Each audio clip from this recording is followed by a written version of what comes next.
Намайг Даранбаазын наран туяа гэдэг би 1963 онд төрсөн. Тэгээд сургууль төгсөөд 1985 онд Хилийн зэрэгт ажил амьдралынхаа гарааг эхэлсэн. Ховдын булганаас 130 дугаар ангиас хантайгаа ханилаа тэгээд 130 дугаар ангиас амьдралынхаа гарааг эхэлсэн.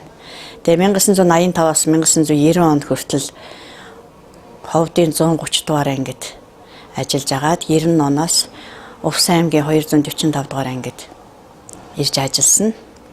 Тэгээд 1991 онд гэр бүлийн хүмүүсийг араад эстийн курсанд сургаж эхэлсэн. Тэрний одоо анх 91 онд дандаа гэр бүлийн эмэгтэйчүүдийг авч сургаж яасан тэр курсанд Батцуурын эхнэр Уян ханд битэр манай Увсаас хамт яваад тэгээд 3 сарын юунд сургалтанд суугаад төгсөж ирээд тэгээд 3 дугаар саглийн застав 3 дугаар хилийн заставд холбоочноор ажиллаж эхлээд тэгээд 95 он хүртэл заставын холбоочноор ажиллаж агаад 95 онд ангийн төвд суурин цангилааны ээлжийн араад эстаар орж ажиллаж эхэлсэн.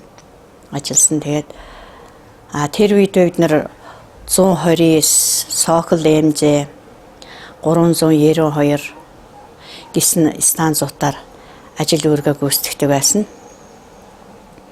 Тэгээд сүүлд Америкийн Хайрус гэсэн станц орж ирээд СВХ 11 гэсэн станцуудаар заставуудтайгаа ажилдаг. Төвтэй болохоор 130 гэсэн радио станцаар ажил үүргээ гүйцэтгэдэг байсан.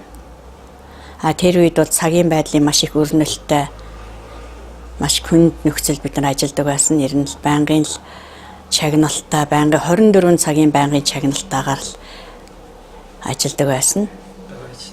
Холбооны үйл ажиллагаа болохоор бүгд телеграфийн холбоогоор явагддаг байсан. Энэ суурин зангилаатай ч гэсэн заставуудтайгаач гэсэн дандаа телеграфийн холбоогоор холбогддог байсан. Тэгээд сүүлд 2000-ад оноос эхлээл одоо тэр Хайрус станц энтерч хилжээл. Тэгтээ бол суурин зангилааныхаа мэдээллийг бол дандаа телеграфийн холбоогоор авдаг байсан.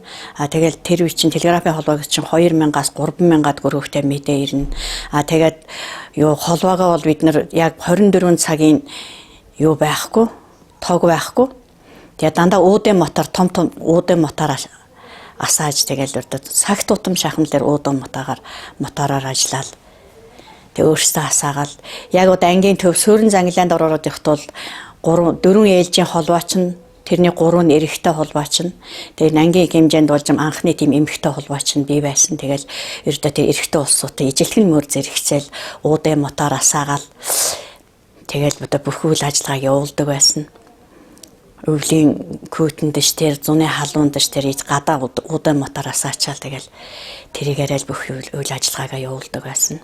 Гантөмөр Ахмад холооны дарга байсан. Надарын хэдэн жилийн дараа Цэвэн дэтрунда Цэвэн суурин зангилааны юугаар даргаар ажиллаж байсан.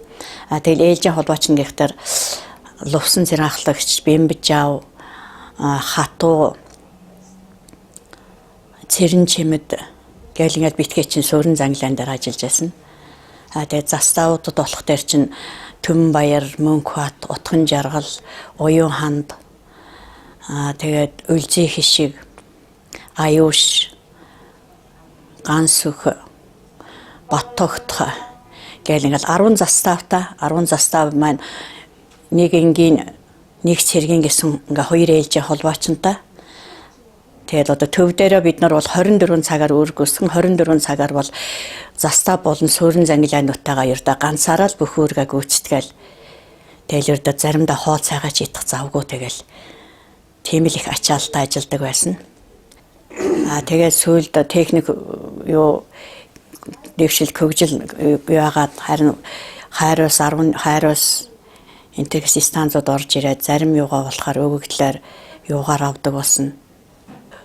Үе үеийн холбоочд болно, Ахмад гэлчтэй, одоо ажиллаж байгаа залуу холбоочд болно, ангийн бие бүрэлдэхүүндээ одоо ажлын амжилт хүсье.